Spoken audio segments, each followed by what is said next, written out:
Hey everyone, in this video, I'm going to show you how to download a Notebook LM recording. So this is going to be particularly useful for individuals who know of Notebook LM already and have started to create their notebooks, but now they simply just want to go ahead and create a podcast using their notebook and then go ahead and download it.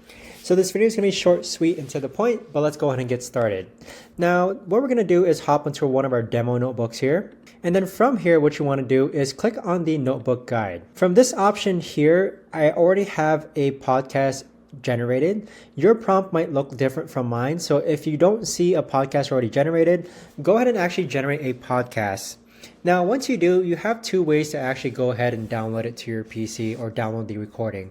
You can either click on the share button here. And so with that, you could actually copy the share link and then send it to another person, or you can click on these three dots and then click on download. Either way, they both allow you to actually go ahead and download the recording to your PC.